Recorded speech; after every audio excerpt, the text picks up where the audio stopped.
Latesha Smith is a seasoned professional with over a decade of experience in tax and financial services. As the CEO of Premier Tax and Business Solutions, she's helped individuals and businesses maximise their financial strategies.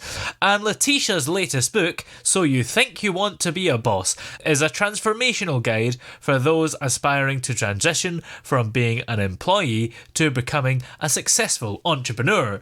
And Latesha is with us here. How are you today? I am super. Thank you so much for having me. I'm excited to get started today. Yes, it's so exciting to have you here. So what was it that actually inspired you to write this book, So You Think You Want to Be a Boss? I would say first, my own personal experience. And secondly, a lot of my clients, believe it or not. In my field, it's great. You get a lot of information from clients about their finances, what their thought processes are on it. And fortunately and unfortunately, in many cases, a lot of them really have no clue on what it really takes to be a boss. And what does boss mean in that context? I mean, is it like setting up your own business, or is it just sort of being a boss in a maybe symbolic sense of ruling your own life? I think it's more symbolic, but I would have to also go back to the basics, which is why the book came about. A lot of people are in situations where they're like, you know what, I would like to own my own business. Yeah. But most of them have no idea what owning your own business actually looks like. Yeah, you get the freedom, but there's a lot of responsibility that comes along with that. And a lot of people maybe don't know where to start, because somebody might think, I want to start my own business, but they have no idea what business they want to make and how to actually set it up. Well, I mean, that's the biggest thing. I think one of the things I've learned is first and foremost is all about mindset. You know, most of us at some point in time decided that I want to be a boss. I want to own my own business.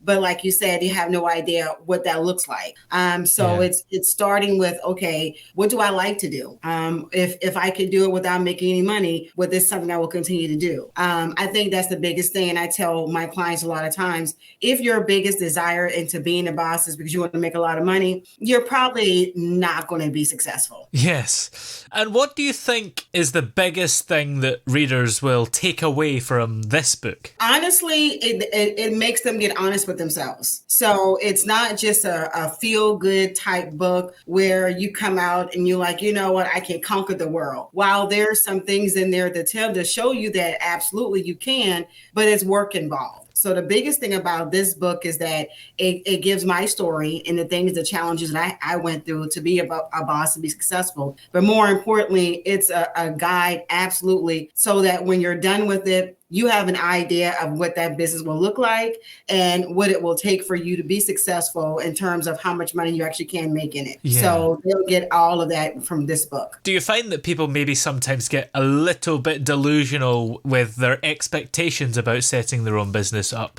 Because I'd imagine most people, it's either going to maybe be a bit of money on the side or it's going to be something to live on. They're probably not going to be a millionaire. And that really is the biggest thing. Is that, you know, one of the things I ask clients is what category do you fall into? And it's category A, B, or C. And A is, okay, I like my job. I like what I do. Like you just said, I just want to be able to supplement my income for whether it's retirement, you know, going on vacations, whatever. The category B would be, I absolutely just want to do something just because. If I make money, great. If I don't, that's fine as well. And then category C is, no, I absolutely hate what I do. And I want to be my own boss and have that freedom and flexibility. So as you can see, those are three different categories, three different conversations. So we got to first figure out which category you fall into. Yeah. And I suppose it can be difficult if you're in category C because your whole income is reliant upon this business.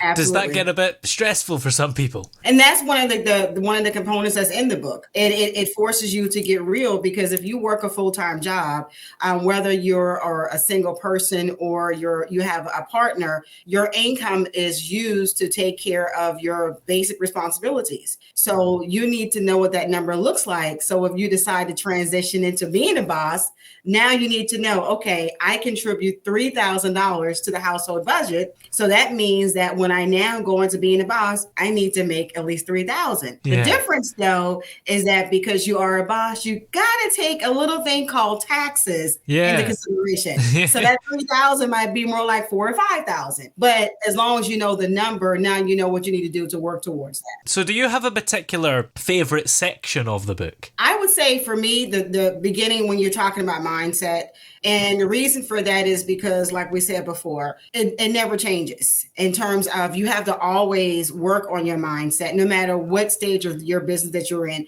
even when you are successful, because it's not easy. It is a challenge when you're doing something for yourself. But if you constantly work on your mindset, if you constantly work on putting yourself amongst people that are doing what you're doing, that's what helps to make it easier. And the book is called So You Think You Want to Be a Boss. And it's interesting the inclusion of the word think.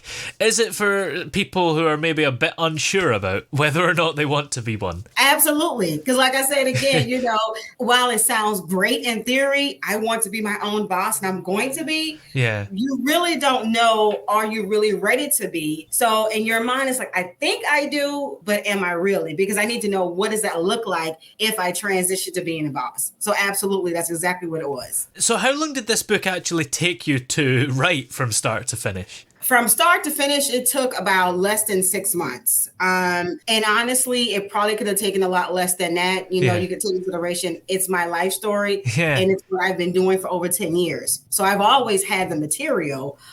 So that's really what it is in a nutshell. I guess it's more commonly used for fiction, but they say write what you know. So certainly in this book, you certainly wrote what you knew. And did you find it quite easy to just put pen to paper and it kind of flows because you know what you're talking about? I'm going to say yes and no. And the reason why I said it is because writing this book has also been therapeutic for me as well. Remember, I said that I put some of my personal stories in there. So a lot of times, when you're building your business, you don't get the opportunity to just focus on your feelings all the time. Yeah. So you forget about some of the challenges that you had as you were building a business. So that's the part that was like, oh, wow, I forgot I went through this experience. And oh, my goodness, I can't believe I did that. So that made me have to take a step back and reflect on that and get out of that headspace and understand while you went through it, you overcame it. And so that was the biggest thing. And was it maybe sometimes hard to find the time to write the book alongside being a CEO and doing all the things that you're teaching other people to do? And I would say yes. The biggest thing is, and this is in the book as well, is time management. Nothing is ever going to be exactly right. You're never going to find a time you're like, okay, today is perfect. I'm going to get 8 hours of just straight writing. Something always comes up. Yes. But if you do 30 minutes here, an hour here, you take your lunch break and you break it up in that area, then you take a big goal and you make it small. And so over time, it makes it easier for you. Now, do you plan for this book to be part of a series or write more books in the future, even if they're unrelated? I believe I probably will make it a series. Like you said, it's a lot of information that you can put towards it. Yeah. I definitely want to write more books. That's absolutely, again, because it was therapeutic for me and I want to help people. So I definitely will write more books. And in the meantime, this book is, of course, called So You Think You Want to Be a Boss.